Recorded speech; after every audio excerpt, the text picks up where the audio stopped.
Assalamualaikum warahmatullahi wabarakatuh. Perkenalkan, saya Nita Lavia dengan NIM 15421107017. Nah, baik, pada kesempatan kali ini saya akan melakukan teknik resusitasi pada neonatus. Nah, sebelumnya itu pada resusitasi ini ada yang namanya leader, di mana dia yang mengatur jalannya resusitasi. Kemudian ada pembantu 1 untuk melakukan RJP pada bayi. Kemudian pembantu 2 untuk menyiapkan alat-alat dan yang mengatur obat-obat. Nah, dimana selanjutnya itu ada persiapan alat, dimana kita pastikan ruangan tidak terlalu dingin dan tersedia jam dinding. Nah, setelah itu alat dan bahannya itu ada lampu sorot atau ada infranormal, atau jika tidak ada kita menggunakan lampu sorot. Nah, kemudian alat dan bahan untuk RW itu ada laryngoskopi, ada pipa endotrakeal, ada balon isap atau suction dan juga pipanya. Kemudian untuk breathe-in ada ambu bag, ada dan tabung oksigen beserta sambungannya, selang penghubung. Kemudian ada infus set, cairan, epinefrin, handscoon, dan plaster, dan ada aboket juga. Kemudian yang pertama kita lakukan cuci tangan dan memakai handscoon sebagai alat proteksi diri.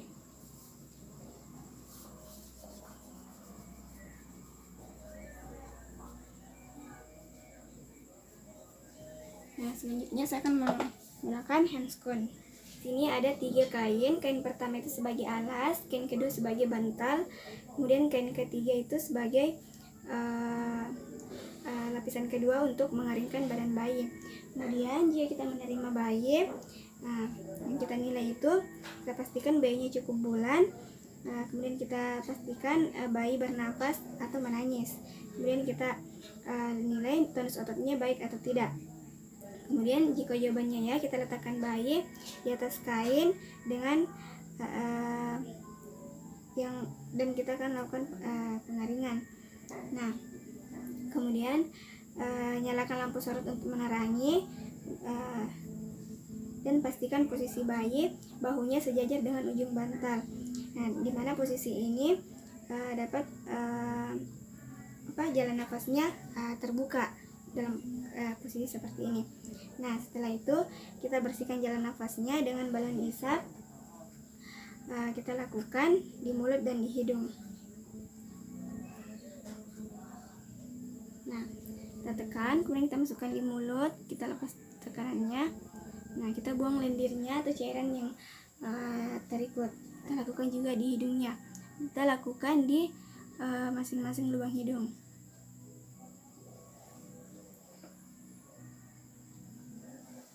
Nah, setelah itu kita keringkan bagian kepala bayi dan seluruh badannya, dan juga ini bisa merangsang bayi agar menangis. Kita lakukan,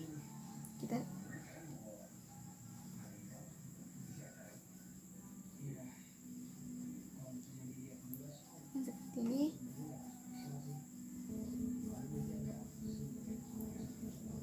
Badannya, tangan kita susuri, jangan kain yang bagian atas ke bawah, kita susuri berdasarkan kainnya.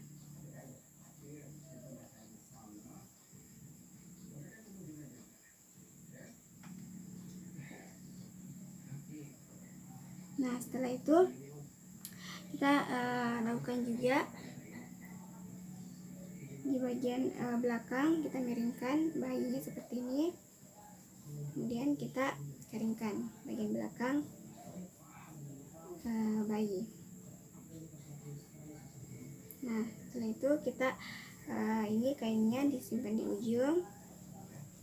Kemudian kita kembalikan posisi bayi terlentang seperti semula. Nah, kemudian kita bagian ininya, sebelah kirinya lagi kita susuri juga. Kemudian kita miringkan, kita lap juga bagian belakangnya. Nah, setelah itu selesai, kita singkirkan kainnya. Kemudian kita singkirkan kainnya dan kita kembalikan posisi bayi seperti ini, dengan posisi bahunya sejajar dengan ujung bantal.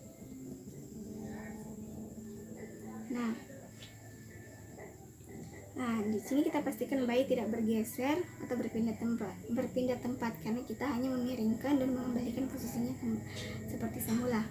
Nah, setelah bisa juga kita lakukan rangsangan pada telapak kakinya dengan cara taktil seperti ini.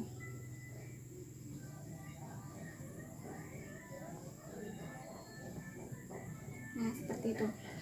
Kemudian kita posisikan kembali seperti awal seperti ini, pastikan sejajar bahu dengan ujung bantal.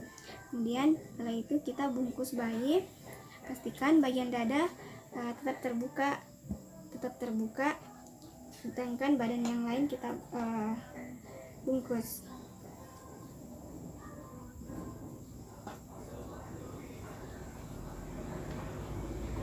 Nah,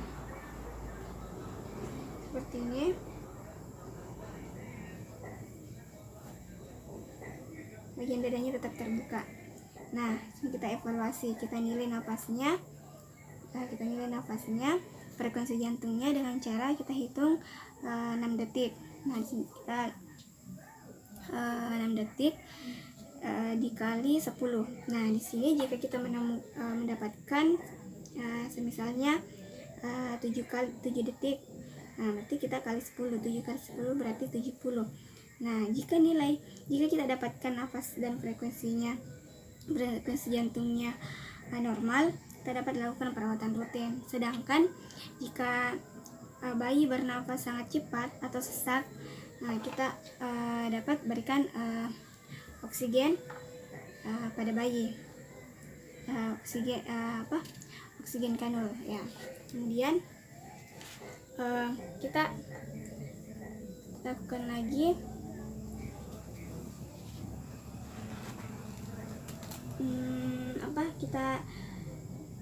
jika bayinya bernafas menggap-menggap dan frekuensi jantungnya itu kurang dari 100 kali per menit, maka kita lakukan VTP atau ventilasi tekanan positif.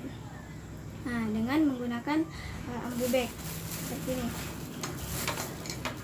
yang sudah kita hubungkan dengan tabung oksigen sampai ukuran 10 liter. Nah, seperti ini. Kemudian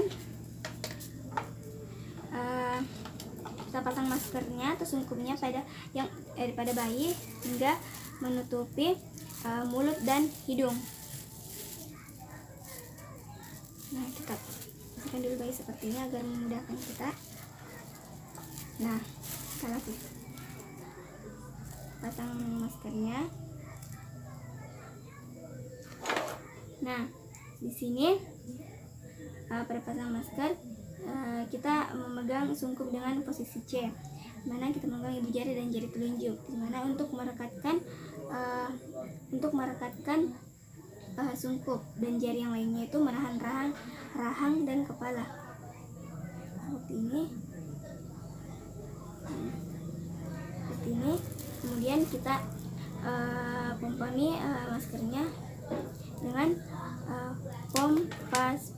Kita lakukan selama 30 detik. Artinya itu pompa lepas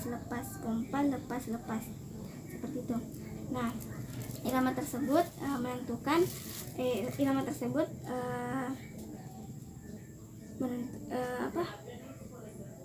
menentukan ya kita melakukan VTP tidak boleh cepat juga tidak boleh lambat. Jadi kita harus lakukan sesuai dengan yang seharusnya.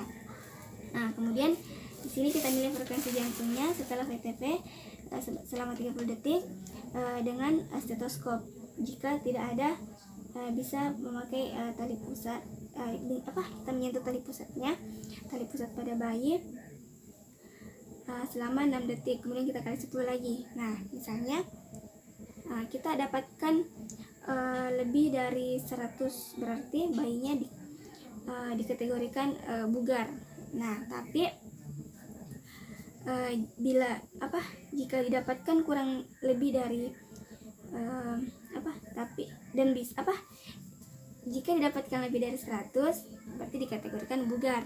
Nah, dan juga bisa dipindahkan di perawatan pasca resusitasi. Tetapi jika yang kita dapatkan kurang dari 100 tapi tetap di atas 60, kita lakukan saja perbaikan ventilasi. Nah, kita lakukan bertahap dengan singkatan yang biasa disebut SRI-BTA. Nah, S-nya itu sungkupnya apakah ada kuat, kemudian reposisinya apakah bayi bergeser dari bantal atau tidak, kemudian I-nya itu isap lendir, kan kita isap lendir kita dengan pipa dengan pompa isap tadi kan, suction. Kemudian B-nya kita buka mulutnya, misalkan buka mulutnya sedikit. Nah, kemudian T-nya itu tekanan oksigennya kita naikkan sedikit. Nah, kemudian A-nya itu alternatif dengan melakukan tracheostomi. Lakukan tracheostomi seperti ini. Nah, setelah itu kita lakukan kembali VTP selama 30 detik dengan harapan kita telah melakukan koreksi SRI-BTA. Dan jika sudah di atas 100 kali per menit, kita berikan perawatan lanjutan kepada perawatan lanjutan di ruangan pasca resusitasi. Tapi jika masih kurang dari 60, kita lakukan lagi VTP disertai kompres dada. Lakukan VTP lagi disertai seperti ini dan juga kompres dada. Nah, dimana di sini kita instruksikan kepada pembantu 1 untuk kompres dada dengan membentuk garis hayal dari papila mama dan prosesus Codeus. Nah, di sini saya anggap sebagai pembantu pertama. Nah, kita tekan dengan 2 jari dan tangan yang satunya berada di belakang bayi untuk menahan, di belakang atau di punggung seperti ini sebagai dasar. Nah, kita kemudian cara keduanya dengan ibu jari menekan seperti ini, kemudian jari lainnya di belakang seperti ini. Kita lakukan 2, 3, berbandingnya itu 3:1, 3 kali kompres seperti ini. 1, 2, 3, 1 kalinya itu di sini VTP pompas pas. Nah, kita lakukan selama 60 detik. Nah, setelah itu setelah selesai dan hasilnya baik, kita pindahkan bayi ke perawatan pasca resusitasi. Nah, selanjutnya untuk perawatan pasca resusitasi sendiri itu ada istilahnya stable, STABLE seperti itu. Nah, jadi yang dilakukan di perawatan pasca resusitasi itu ada yang dibilang stable. Jadi S-nya itu sugar, dimana kita periksa gula darahnya, kita periksa GDS bayinya, kemudian T-nya itu temperatur suhu atau suhunya itu harus kisaran 36,5 sampai 37,6 derajat Celcius. Nah, kemudian E-nya itu airway, kita pastikan jalan nafasnya baik di perawatan resusitasi ini, pasca resusitasi. Kemudian B-nya itu blood pressure, atau dimana kita pastikan tekanan darahnya baik, kemudian perkusinya juga baik. Kemudian ada yang dibilang dengan cara CRT yang menekan dada bayi selama 5 detik. Nah, apabila kembali kurang dari 3 detik berarti itu baik atau dikategorikan normal. Kemudian L-nya itu laboratorium, dimana kita pastikan kita lakukan pemeriksaan darah rutin pada bayi. Kemudian E-nya itu emotional support dari keluarga, dimana kita teman-teman dibutuhkan dukungan yang positif dari keluarga atau orang terdekat. Nah, baik, mungkin cukup sekian resusitasi neonatus yang dapat saya jelaskan dan saya lakukan tadi. Kurang lebihnya mohon dimaafkan. Terima kasih. Assalamualaikum warahmatullahi wabarakatuh.